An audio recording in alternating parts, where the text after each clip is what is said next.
Il fut un temps où la bande dessinée était morale, où chaque histoire finissait bien, chaque héros rentrait chez lui.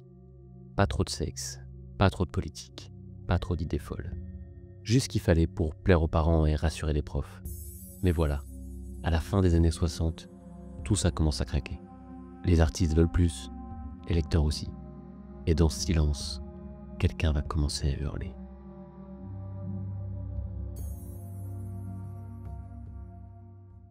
En France, à la fin des années 60, la bande dessinée, elle connaît une période de transition. Elle était avant ça principalement destinée à la jeunesse, avec des titres emblématiques comme Spirou, Tintin et Pilote. Elle proposait alors des récits d'aventure souvent édulcorés, encadrés par des normes éditoriales strictes, et la loi de 1949 sur les publications pour la jeunesse, elle reflète une vision conservatrice de la société, où l'imaginaire reste un domaine réservé aux enfants. Et le domaine des adultes, c'est genre le BTP, la compta, les injonctions d'éloignement, détourner de l'argent public, tout ça, tout ça. Moi, c'est des œuvres à côté desquelles je suis complètement passé, parce que quand elles sont sorties, j'avais à peu près moins 40 ans, ce qui est très très jeune quand même. Les événements de mai 68 et les bouleversements sociopolitiques qu'ils engendrent ébranlent les valeurs traditionnelles. La culture underground, l'essor des fanzines et des publications alternatives, ainsi que la critique de la censure d'État, contribuent à un climat de libération artistique. Le lectorat, il évolue également, les adolescents des années 60 deviennent de jeunes adultes en quête de récits plus profonds, provoquants et en phase avec leur époque. Et dans ce contexte va émerger une nouvelle vague d'auteurs. Parmi eux, Jean Giraud, Jean-Pierre Dionnet, Jean-Paul Mézières et Philippe Pageant-Drouillet. Jean Giraud, déjà reconnu pour Blueberry, il va révolutionner les codes graphiques et narratifs sur le pseudonyme de Mobius, qu'on connaît tous. Drouillet, de son côté, influencé par la science-fiction et le psychédélisme, il va développer un nouvel univers visionnaire novateur. Bref, tout le monde essaie de changer des choses en expérimentant plein de trucs. Et parallèlement, la science-fiction française, elle connaît une mutation. Des auteurs comme René Barjavel avec Ravage ou Le Grand Secret et la collection Rayon Fantastique chez Hachette, elle posent les jalons d'une SF plus mature. Côté bande dessinée, Valérian et Laureline de Mézières et Christin introduisent des thématiques sociales et philosophiques dans un univers spatio-temporel novateur. J'insiste, lisez Valérian. Regardez pas le film il est nul à chier. Lisez Valérian. Ou au moins, si vous voulez pas lire, vous regardez la série animée, qui vaut le coup ne serait-ce que pour son générique tout à fait chamarré.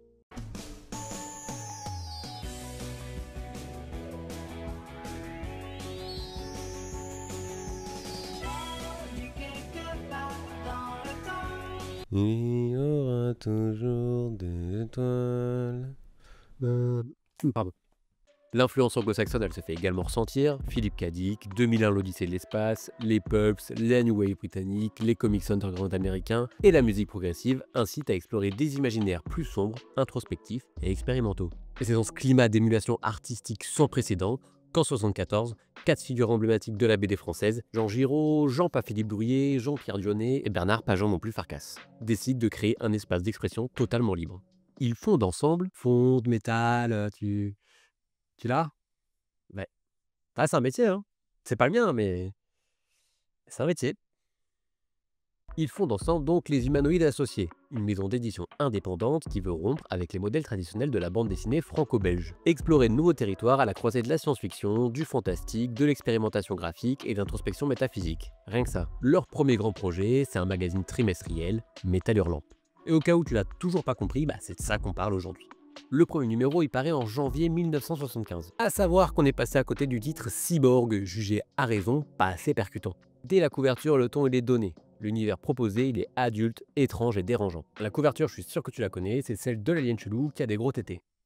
J'ai écrit des gros tétés. Le sous-titre trimestriel réservé aux adultes, il affirme clairement la volonté de se démarquer de la bande dessinée jeunesse. Dès ses débuts, Métal Hurlant propose des récits audacieux qui repoussent les limites de la narration visuelle. Histoire muette, structure éclatée, thématiques existentielles, traitement visuel halluciné, des approches inédites pour l'époque. Et il est interdit aux moins de 18 ans.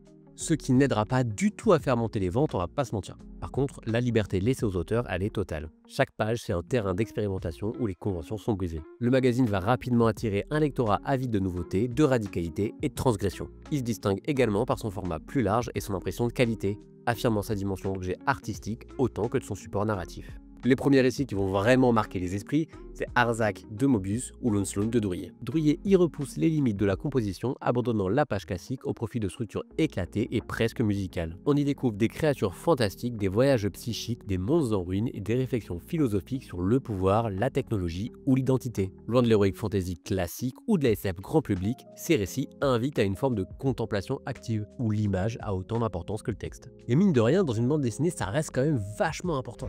Rapidement, Métal Hurlant, ça devient plus qu'un magazine, Il va cristalliser une génération d'auteurs en rupture.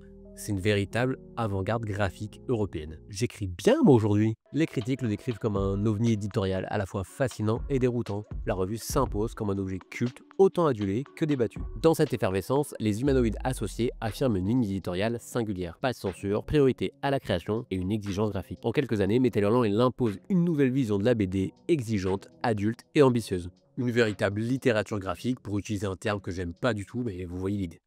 Dans ce bouillonnement créatif, Enki Bilal il émerge avec des récits plus politiques et existentiels. La foire aux immortels par exemple. Tandis que Kaza il apporte une vision onirique, parfois mystique du futur. Quant à Nicole Clavlou, elle introduit une touche plus surréaliste et féminine, avec un style coloré et étrange, rare dans la BD des années 80. Parce que dans les années 80, la BD c'était très masculin. Alors que maintenant c'est bon, on est en 2025, c'est plus du tout le cas. C'est un silence gênant ça. Ouais, fait chier. François Schutten, quant à lui, il va amorcer une œuvre centrée sur l'architecture et les univers parallèles, prélude à ses futures collaborations avec Benoît Peters. Les genres ils se mélangent, science-fiction, fantastique, cyberpunk avant l'heure, humour noir, satire sociale, érotisme symbolique. La narration elle est souvent non linéaire, parfois muette, parfois poétique, toujours ouverte à la subjectivité du lecteur. Loin d'une BD classique où l'histoire prime sur la forme, ici la forme devient le fond. On parle pour la première fois de bande dessinée d'auteur avec la même exigence qu'on aurait quand on lit un roman, on va voir une pièce de théâtre ou quand on paye 15 € la place pour aller voir Joker 2, putain c'était à chier. Il y a de plus en plus de récits emblématiques, Garage hermétique de Mobius, Exterminator 17 de Dionné et Bilal, et autant d'autres récits qui ont bercé tes parents ou même toi si t'es vieux. Mais t'es super hein. Mais bon, l'horloge tourne. Dès 1977, l'influence du magazine elle dépasse les frontières de la France avec la création de Fuck Yeah Heavy Metal aux États-Unis, publié par National Lampoon. Cette version américaine, elle traduit et elle adapte des récits phares de Metal Hurlant en accueillant des artistes nord-américains comme Richard Corben, Bernie Wrightson ou Vaughn Bode. Ce gars-là, ça s'écrit comme ça, qui apportent leur propre vision de la science-fiction et du fantastique, créant une hybridation entre les deux continents. Le choc culturel, il est immense, les lecteurs américains découvrent une BD plus libre, plus adulte, loin des super-héros traditionnels. Même si je le sais très bien, à l'époque, il n'y avait pas que ça non plus. Le modèle, il est repris un peu partout, l'Allemagne, elle lance Schwermetal, l'Espagne et l'Italie, quant à elle, adaptent également des récits issus de Metal Hurlant. Le magazine, il devient une espèce de label visuel et intellectuel de la contre-culture graphique mondiale. Il influence donc la BD européenne, mais pas seulement. Il influence aussi des secteurs comme les studios d'animation japonais, les illustrateurs de jeux de rôle, les designers de jeux vidéo, les créateurs de pochettes d'albums ou les affiches de cinéma. Des auteurs comme William Gibson, Warren Ellis, Brendan Graham, Jeff Lemire ou James Tocco citent le magazine comme une source d'inspiration majeure. Hayao Miyazaki, célèbre pour avoir créé un générateur de photos de profil tout à fait éthique, reconnaît l'impact de Mobius sur ses univers à lui. Et au cinéma, Blade Runner ou le cinquième élément doivent énormément à l'esthétique de Metal Hurlant. Et même des franchises comme Star Wars ont intégré une partie de son esthétique visuelle. En soi, la pop culture telle qu'on la connaît aujourd'hui, elle porte l'empreinte visuelle et idéologique de Metal Hurlant. Sauf les figurines pop. Ça porte l'empreinte de rien du tout, c'est juste de la merde. L'influence de la revue, elle s'est aussi matérialisée plus directement au cinéma, avec le film d'animation Heavy Metal en 81. Une anthologie visuelle produite par Ivan Reitman qui adapte plusieurs histoires initialement publiées dans la revue aux côtés du matériel d'origine. Bien qu'ayant reçu des critiques mitigées à sa sortie, Heavy Metal c'est devenu un film culte, un hommage vibrant à la revue et une preuve de son impact sur la culture populaire. L'héritage du magazine il s'est aussi manifesté dans son approche éditoriale, donc refuser le compromis commercial, favoriser la liberté d'auteur et mêler les disciplines et les styles. Cette vision, on la retrouve dans des magazines comme Raw, Lapin, L'Éprouvette ou dans des maisons d'édition comme L'Association ou Cornelius. Après une période intense d'effervescence, Metal Hurlant rentre dans une phase un peu plus compliquée en 1980. Plusieurs facteurs contribuent à un lent déclin. Les départs successifs d'auteurs majeurs affaiblissent considérablement le cœur créatif de la revue. Drouillet il se retire en 81, il est suivi par Schuiten en 84. En 85, carrément Jean-Pierre Jeunet il est évincé et il entraîne le départ de Mobius, Denisser, Paul Gillon et d'autres talents historiques. Ah, ça devait pas se bousculer dans l'open space. Ces départs coïncident avec des tensions internes croissantes concernant la gestion du magazine. Certains auteurs dénonçaient des retards de paiement et un manque de reconnaissance. Ça s'explique aussi par l'évolution du paysage éditorial avec l'essor du roman graphique, qui est aussi un terme que je déteste. Et de nouveaux auteurs apparaissent aussi avec des approches parfois moins expérimentales mais plus accessibles. Et comme les spermatozoïdes, au plus il vieillit, au plus le public de Metal Hurlant a du mal à se renouveler. Pas sûr de celle-là là, quand même. La multiplication de titres en librairie et l'émergence de nouveaux médias, elles détournent aussi l'attention. Les tentatives de diversification peinent à convaincre, malgré des numéros marquants, la magie initiale, elle s'estompe. En 1984, le magazine il s'est racheté par Hachette et c'est jamais une bonne chose de se faire racheter par Hachette. Dur à dire.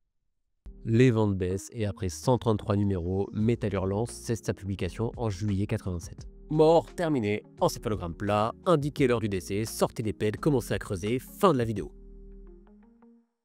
Sauf qu'après 15 années de silence, Métal Hurlant renaît en juillet 2002 sous l'impulsion de Humanoid Publishing. Et cette nouvelle mouture multilingue, elle parvient pas à retrouver l'aura du magazine originel et elle s'arrête en septembre 2004 après seulement 14 numéros. Mort, terminé, encéphalogramme plat, indiquez l'heure du décès, sortez des pèdes, commencez à creuser, fin de la vidéo. Encore. Sauf, et promis c'est la dernière fois, qu'en 2021, une nouvelle tentative voit le jour en France, initiée par Vincent Bernière. Parce qu'à l'image d'un barbu apparu au Moyen-Orient il y a une paire d'années, il y a des choses qu'on peut pas tuer. Après le succès d'une campagne de financement participatif, le premier numéro y paraît en septembre 2021, privilégiant les récits inédits et affirmant une volonté d'excellence et d'ouverture aux sensibilités graphiques contemporaines. Au début, certains numéros accueillaient des titres emblématiques du magazine, mais maintenant tout est neuf. Et moi, c'est avec cette itération du magazine que j'ai commencé, parce que comme ma mère il y a 28 ans, j'ai du retard.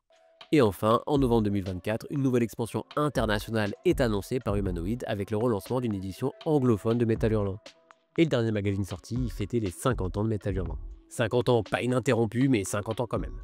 Son existence a permis à des générations d'auteurs de revendiquer leur autonomie et d'explorer des nouveaux territoires créatifs. Son style visuel il a profondément marqué la culture populaire, influençant des films cultes et d'autres formes d'expression artistique. Il a bouleversé les normes de la BD francophone, redéfini les codes visuels de la SF et il a ouvert des horizons narratifs audacieux. Au-delà de son esthétique, Métal Hurlant incarne une philosophie de liberté formelle, thématique et éditoriale, en faisant une icône d'émancipation artistique. Et si la bande dessinée mondiale est ce qu'elle est aujourd'hui, c'est en partie à lui qu'on le doit. Si la vidéo t'a plu, abonne-toi, laisse un like, mets un commentaire, viens me voir sur Insta, c'est là où je suis le plus actif, et comme je sais pas terminer une vidéo,